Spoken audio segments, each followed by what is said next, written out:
Assalamualaikum warahmatullahi wabarakatuh. Puji syukur kehadirat Allah Subhanahu wa Ta'ala yang telah memberikan kita rahmat, hikmat, serta hidayahnya, sehingga kita bisa berkumpul untuk melakukan sesi presentasi sore hari ini dalam keadaan sehat walafiat. Yang terhormat Ibu Marwiyah selaku dosen pembimbing mata kuliah Pendidikan Kewarganegaraan, yang saya hormati para tim penyaji selaku pihak yang akan mempresentasikan materi pada sore hari ini, yang terdiri dari saya, Karisa Ulemeswari, dan teman-teman saya yaitu Adeliana Putri Finata dan Morris Mahifin Pasaribu. Baik, saya selaku moderator akan memimpin berlangsungnya presentasi sore ini agar dapat berlangsung dengan baik. Baik, langsung saja kita mulai presentasinya. Materi yang akan disampaikan kali ini yaitu identitas nasional. Pengertian identitas nasional. Kata identitas berasal dari kata identity yang berarti ciri-ciri, tanda-tanda, atau jati diri yang melekat pada seseorang atau sesuatu yang membedakannya dengan yang lain. Kata nasional berasal dari kata nation yang memiliki arti bangsa, menunjukkan kesatuan komunitas yang memiliki semangat, cita-cita, tujuan, serta ideologi bersama. Jadi, yang dimaksud dengan identitas nasional adalah ciri-ciri atau sifat-sifat khas suatu bangsa yang membedakan dengan bangsa lain di dunia. Adapun pengertian identitas nasional menurut para ahli yaitu, menurut Koenta Wibisono, identitas nasional pada hakikatnya adalah manifestasi nilai-nilai budaya yang tumbuh dan berkembang dalam aspek kehidupan suatu bangsa dengan ciri-ciri khas, dan dengan ciri-ciri khas tadi suatu bangsa berbeda dengan bangsa lain dalam kehidupannya. Menurut Kornitmantes Sopratowiro, identitas nasional adalah serangkaian peraturan secara hukum yang di dalamnya mengandung nilai-nilai tentang kewarganegaraan, kemudian menjadi suatu implementasi langsung dari perkembangan paham nasionalisme.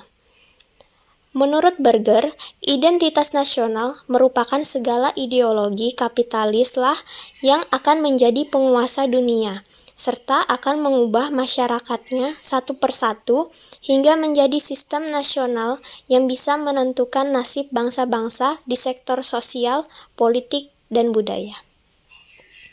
Identitas nasional sebagai karakter bangsa.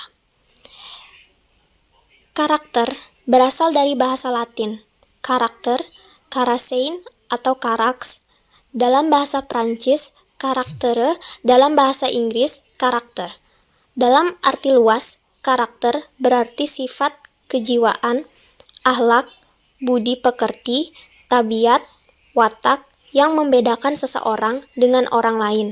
Sehingga karakter bangsa dapat diartikan tabiat atau watak khas bangsa Indonesia yang membedakan bangsa Indonesia dengan bangsa lain. Karakter sesungguhnya dari bangsa Indonesia adalah Pancasila. Sekian materi yang saya sampaikan. Materi selanjutnya akan dilanjutkan oleh teman saya. Materi ketiga yaitu proses berbangsa dan bernegara. Definisi bangsa dan negara. Bangsa adalah orang-orang yang memiliki kesamaan keturunan, asal, sejarah, dan bahasa. Sedangkan negara adalah kelompok sosial yang menduduki wilayah atau daerah tertentu yang membentuk suatu organisasi di bawah lembaga politik dan pemerintahan. Faktor-faktor pembentukan bangsa kebanyakan dikarenakan persamaan, yaitu adanya persamaan asal keturunan etnis. Yang kedua adalah persamaan pola kebudayaan. Yang ketiga, persamaan tempat tinggal. Yang keempat, persamaan sejarah. Dan yang kelima adalah persamaan cita-cita atau tujuan. Lalu ada faktor-faktor terbentuknya negara, yaitu rakyat, wilayah, pemerintahan yang berdaulat, adanya suatu pemerintahan yang berkuasa atas seluruh wilayahnya dan segenap rakyatnya. Dan yang terakhir adalah pengakuan dari negara lain. Terdapat dua proses pembentukan bangsa dan negara.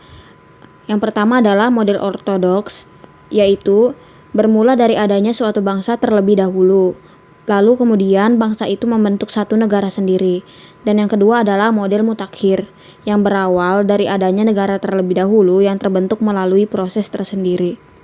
Proses terbentuknya negara berdasarkan asal-usulnya. Yang pertama adalah penaklukan. Suatu daerah yang tidak dimiliki seseorang atau bangsa kemudian diambil alih dan didirikanlah negara di wilayah itu. Yang kedua ada peleburan.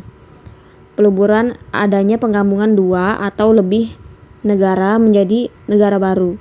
Yang ketiga ada pemecahan. Pemecahan adalah terbentuknya negara-negara baru yang terjadi karena pecahnya negara lama. Dan yang terakhir adalah pemisahan diri, yaitu berpisahnya suatu bagian wilayah negara kemudian terbentuk negara baru. Politik identitas. Politik identitas adalah nama untuk menjelaskan situasi yang ditandai dengan kebangkitan kelompok-kelompok identitas sebagai tanggapan untuk resepsi yang memarginalisasikan mereka di masa lalu. Identitas berubah menjadi politik identitas ketika menjadi basis perjuangan aspirasi kelompok. Politik identitas bisa bersifat positif maupun negatif. Bersifat positif berarti menjadi dorongan untuk mengakui dan mengakomodasi adanya perbedaan, bahkan sampai pada tingkat mengakui prediksi keistimewaan suatu daerah terhadap daerah lain. Bersifat negatif ketika terjadi diskriminasi antar kelompok satu dengan yang lain, misalnya dominasi mayoritas dan minoritas. Presentasi pada sore hari ini, apabila ada kesalahan dalam menyampaikan materi, saya mohon maaf. Wassalamualaikum warahmatullahi wabarakatuh.